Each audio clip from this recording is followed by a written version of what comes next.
The year is 44 BC. For over a decade, Julius Caesar has ruled Rome with an iron fist, bringing the Roman Republic to its knees.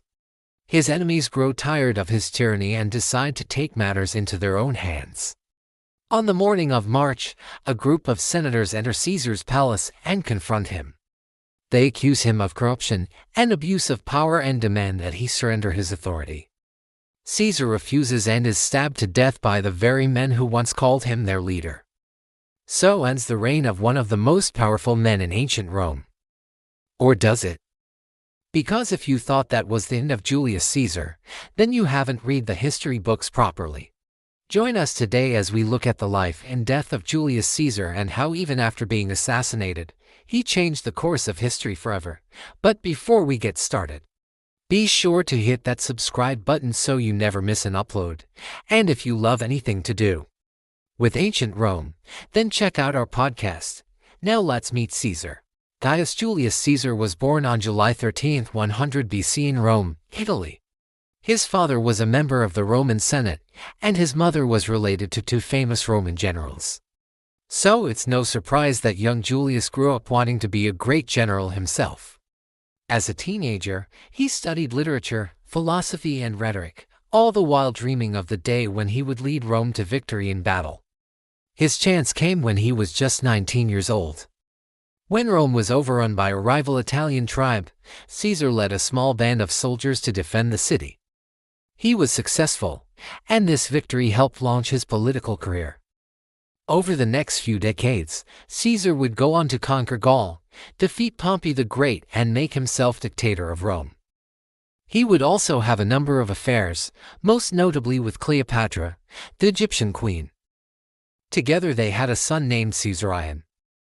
But Caesar's personal life would ultimately be overshadowed by his political ambitions. After becoming dictator, he set about reforming Rome. He introduced new laws, reformed the calendar, and built new roads and aqueducts. He was also a patron of the arts and sciences, and his library was one of the largest in the ancient world. But not everyone was happy with Caesar's reforms. His rivals saw him as a tyrant, and they were willing to do anything to stop him. In 44 BC, a group of senators led by Cassius and Brutus plotted to assassinate Caesar. On the Ides of March, Caesar entered the Senate and was stabbed to death by the conspirators. This was supposed to be the end of Caesar, but it wasn't. Instead, it was the beginning of the end for the Roman Republic. So why did the assassins fail to kill Caesar? Well, it's because Caesar was more than just a politician or a general. He was a symbol of Rome itself. After his death, people began to question whether the Republic was even worth saving, with the assassin's motive. Now gone, what happens next? Well, you'll have to wait and see. But before we move on, now back to the video. Let's talk about the man behind the legend. Who was Julius Caesar really? Well, for starters, he was a lot more than just a ruthless dictator. Sure, he held absolute power in Rome, but he also cared deeply about the city and its people. He worked hard to improve their lives, and he took great pride in his accomplishments.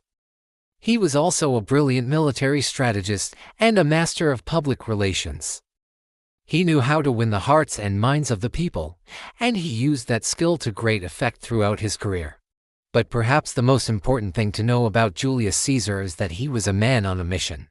He had big goals for himself, and he wasn't afraid to go after them.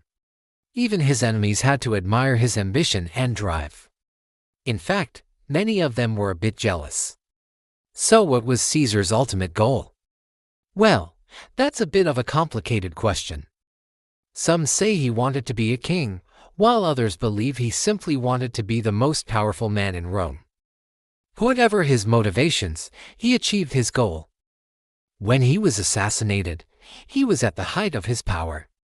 He had just defeated Pompey and his allies in the civil war, and he had made himself dictator for life. He was truly at the top of the world. However, Caesar's story doesn't end there. In fact, it was just beginning. Here's why. You see, Caesar was more than just a politician or a general. He was a symbol of Rome itself. After his death, people began to question whether the Republic was even worth saving. With the assassin's motive now gone, the Roman Republic would eventually collapse and the Roman Empire would be born. Caesar's adopted son, Octavian, would become the first emperor of Rome, and the Julio-Claudian dynasty would last for several centuries. So even though Caesar was only in power for a few years, his legacy would last for decades. But it wasn't all sunshine and roses for Caesar's family. Octavian would eventually outlive his welcome as well, and he too would be forced out of power. So what happened next? Well, that's where things get really interesting. As you may have heard, Rome wasn't built in a day, and neither was the Roman Empire. It took centuries for the Julio-Claudians to consolidate their power and create the vast empire that we know and love today.